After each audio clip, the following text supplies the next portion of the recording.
Hello, it's me, Taylor. Thanks for tuning into another episode of Tailored to Taylor, a conversational nature podcast. This was a day trip out to Grose River at the foot of the Blue Mountains. But before we begin, I'm putting on a single release show December 12th at the Sneaky Possum in Sydney for my new song, Arachnomancy. I'll put a link in the description. Hope you enjoy the show.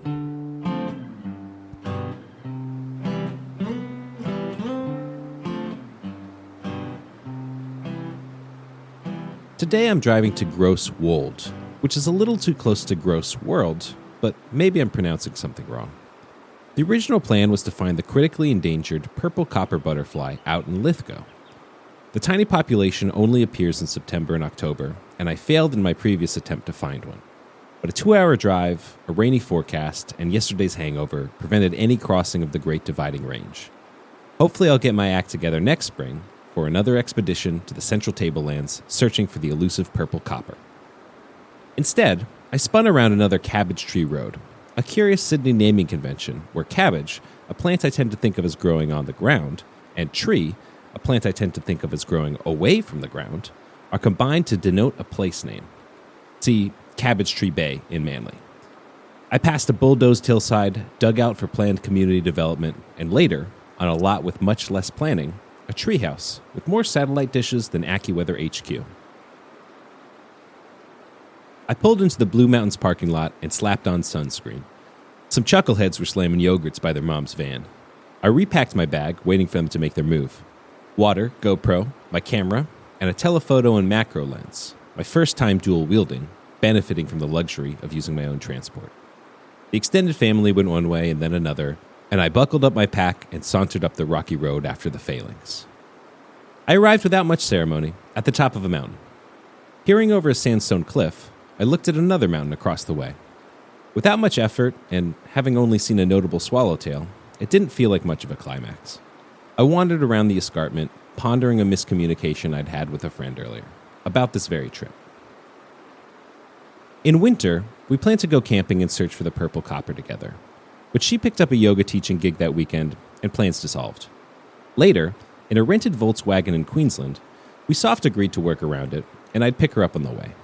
But between writing a new song, gigging, dating, yoga, running, coding, Pilates, editing photos, laundry, cooking, writing, laundry, and the daily mental toll of providing labor to corporate overlords, we hadn't formally hashed out plans. Until Thursday, when she texted me with a hike proposal, which didn't include the full westward escape for the purple copper. I had to do the delicate dance of explaining that I didn't want to hang out, which I hate doing because I do want to hang out. I just also want to do many other things, some of which require solo time, which is why I sometimes avoid making plans in the first place. I can barely understand how I feel in the moment. How am I going to be able to predict how I'll feel in the future? Intermingling another person in your own emotional purgatory on top of standard life issue busyness seems prone to disappointment. With my declining text sat on red, I held onto a feeling of social failure for a full 24 hours. Perhaps it was divine punishment, perhaps not a priority, or maybe it's just not that deep. You know what is deep, though, is this gorge, and I decided to see if I could get down to the river. I walked the switchbacks down, past flowering blueberry ash, yellow gardenia, and a purple-pink mint bush, though there was so much pollen blowing around I couldn't really tell if it smelled like mint. At the crossroads, I ran into the Van family. "Hey, what are you looking for?" a mum said in an accent somewhere between Europe and Asia. "I look for whatever I can find. Every adventure, I try to take a picture of an animal I haven't seen before, or take a better photo of something I have already seen," I said Americanly. "That's a big camera, though." "Yeah, one time I was close to a snake, and I just thought, we'd both be more comfortable with a little more space." "What kind of snake was it?" a 3-foot bucket hat kid asked. "A red-bellied black snake," I replied, with eyebrows raised that implied that you should respect nature's space, and you should exercise caution around wild animals, and that snakes represent this way that nature can resist human activity and kind of forces your respect. And I was on a raised platform still like 5 meters from the snake, and even from there I could sense that more space would be better, and that was the reason that I bought the large telephoto lens, so that I could better leave things undisturbed while still capturing the parts of life that I think are incredible. I don't trim my eyebrows. They recommended that I see the lookout straight ahead, and I promised them I would, but I was heading down to the river. I walked through a shallow forest, and the trail ended at the canopy of another forest. This was the descent. A sheer cliff cut from the sedimentary mountain. I double-checked the trail on the map. It went straight down. I texted the group chat, named something I can't repeat, and sent them my location and plans, just in case. I packed away my camera and strapped my backpack tight. Scrambling down on denim glutes, I scooted along the mountain, kicking desperate pebbles down the chasm. Zigzagging along the marble, the pack was a liability. Sometimes the wind blew so strong that it caught the backpack and I had to sit down to stop from swaying off the cliff. Other times, I would remove the payload entirely to drop distances rivaling my height. I haven't played Death Stranding, but I bet this is what it's like. The dry rock became more forested as I lowered my altitude. These advanced climbing techniques like butt sliding, root grabbing, and taking the pack off and on facilitated the slow, methodical plunge.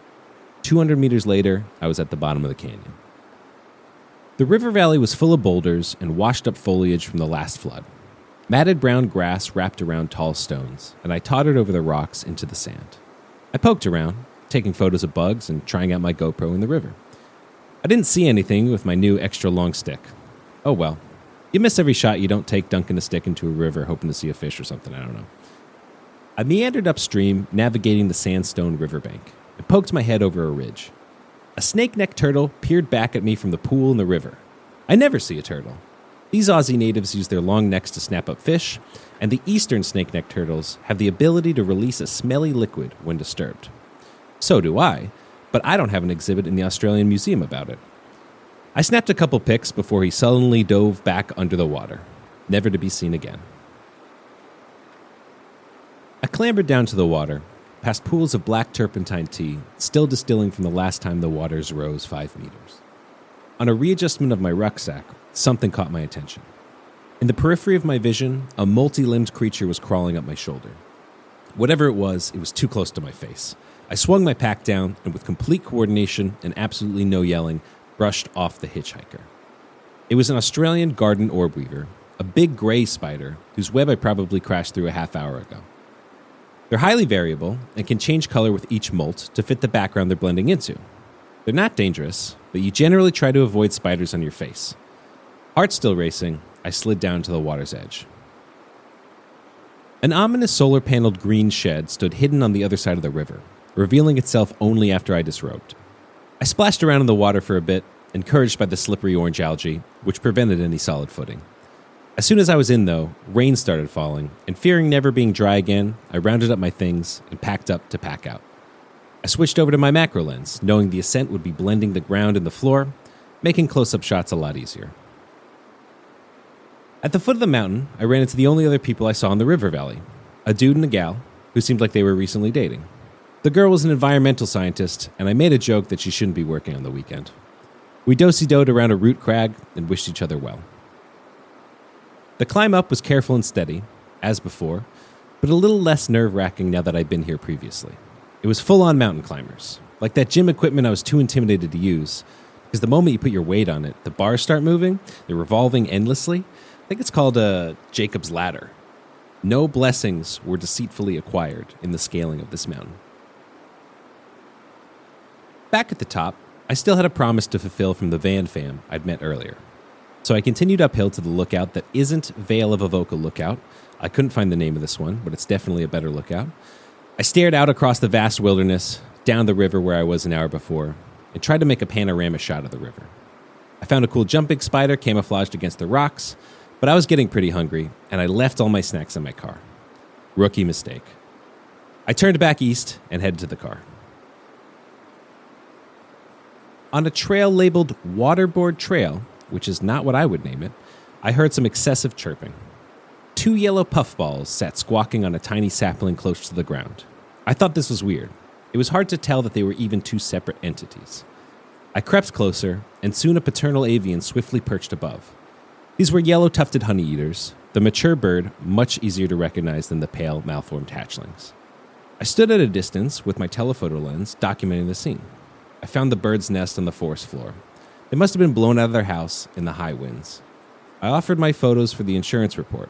I'm not sure what happens next. I was told that bird parents abandon their babies if they fall out of their nest. But I was told a lot of things that weren't true as a kid. And this bird parent still seems fully invested, watching a formerly yellow-tufted, not entirely enthusiastic honeyeater carefully tread around their babies. I strolled back to the car, and upon arriving, munched chips and dried mango. I chugged some water and listened to the new Aesop Rock record on the drive back to Sydney.